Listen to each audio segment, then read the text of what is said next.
20 ದಿವಸ ಹಿಂದೆ ನಾನು ಧಾರವಾಡದಲ್ಲಿ ಹೇಳಿದ್ದೆ. ನಾನು ಈ ಥರ ಮಳೆ ಆಗುತ್ತೆ, ಭೂಮಿ ಕಂಪಿಸುತ್ತೆ, ಗುಡ್ಡಗಳು ಬೀಳ್ತವೆ, ಜನಗಳು ಸಾಯ್ತಾರೆ, ರೋಗ ರುಜಿನಗಳು ಹೆಚ್ಚಾಗ್ತವೆ. ಇದು ಇಂಡಿಯಾಕ್ಕಲ್ಲ, ಜಾಗತಿಕ ಮಟ್ಟದಲ್ಲಿ ಕೆಲವು ರಾಜ್ಯಗಳು ಮುಳುಗ್ತವೆ ಅಂತ ಹೇಳಿದ್ದಾನು.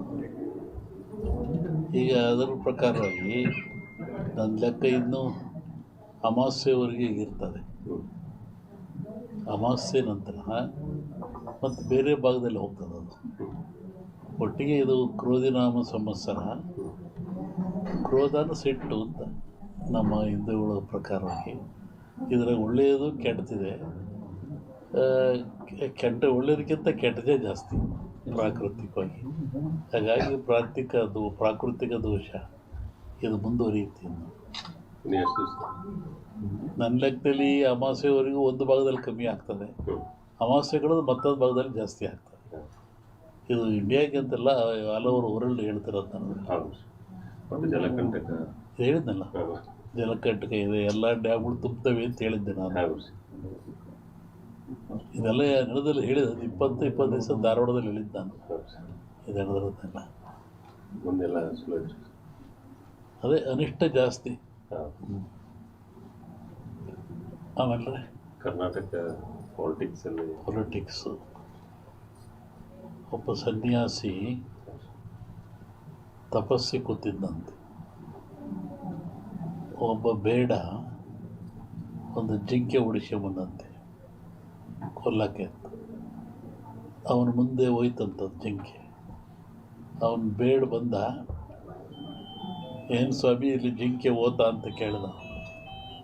ಇವನು ಹೇಳಿ ಕೇಳಿ ಸನ್ಯಾಸಿ ಅವನಂದ, ಈ ಓತು ಅಂತ ಹೇಳ್ಬಿಟ್ರೆ ಕೊಂದು ಬಿಡ್ತಾನೆ, ಆ ಕೊಂದು ಪಾಪ ನನಗೆ ಬಂದುಬಿಡುತ್ತೆ.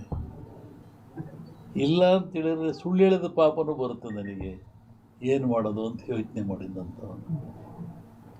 ಆಮೇಲೆ ಮತ್ತೆ ಅವನ ಆಸೆ ಕೇಳಿ, ಎಲ್ರಿಗೊಂದು ಹೇಳ್ರಿ ಇದ್ರಿ ಸ್ವಾಮಿಗಳು ಇಲ್ಲೇ ಓತಲ್ಲ. ಅದಕ್ಕೆ ಅವನು ಸನ್ಯಾಸಿ ಹೇಳಿದಂತೆ, ಯಾವುದು ನೋಡ್ತು ಅದಕ್ಕೆ ಮಾತಾಡೋಕ್ಕೆ ಬರಲ್ಲ, ಯಾವುದು ಮಾತಾಡ್ತು ಅದು ನೋಡಲಿಲ್ಲ, ಏನು ಮಾಡಪ್ಪ ನಾನು. ಕಣ್ಣು ನೋಡ್ತು, ನಿನಗೆ ಕಣ್ಣೇ ಹೇಳಬೇಕು ಓತು ಅಂತ, ಅದು ಮಾತಾಡಲ್ಲ. ಆದರೆ ನ್ಯಾಲಿಗೆ ಮಾತಾಡುತ್ತೆ, ಅದು ನೋಡಲಿಲ್ಲ, ನಾನೇನು ಮಾಡೋಣ ಅಂತ. ಹಂಗೆ ಈ ರಾಜಕಾರಣ ಹೇಳ್ಬೇಕಾದ್ರೆ ನಾವು ಹುಷಾರಾಗಿ ಹೇಳ್ಬೇಕಿದ್ರಲ್ಲಿ.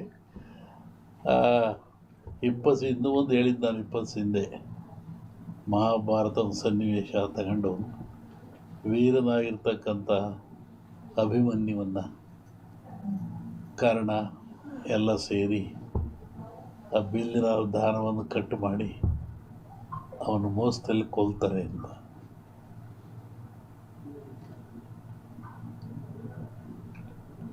ಆಮೇಲೆ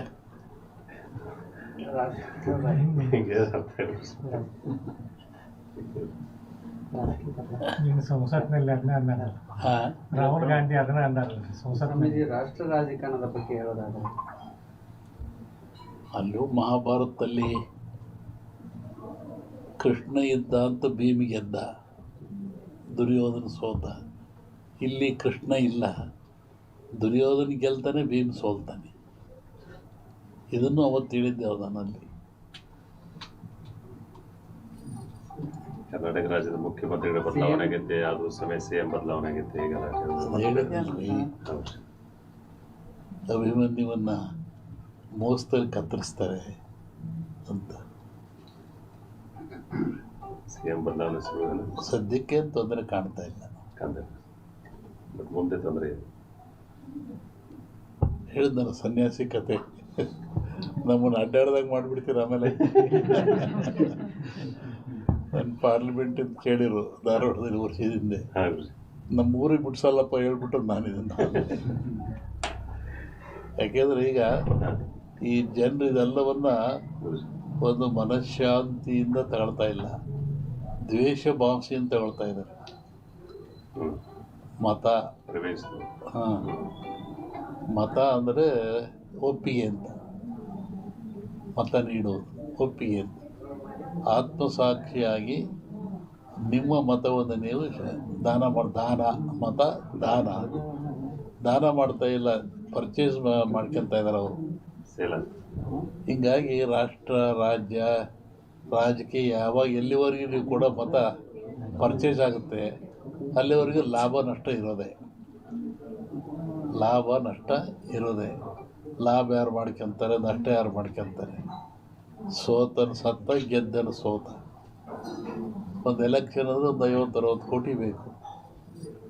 ಮತ್ತು ಹೆಂಗೆ ನೈಜ ರಾಜಕಾರಣ ಅಪೇಕ್ಷೆ ಪಡ್ತೀವಿ?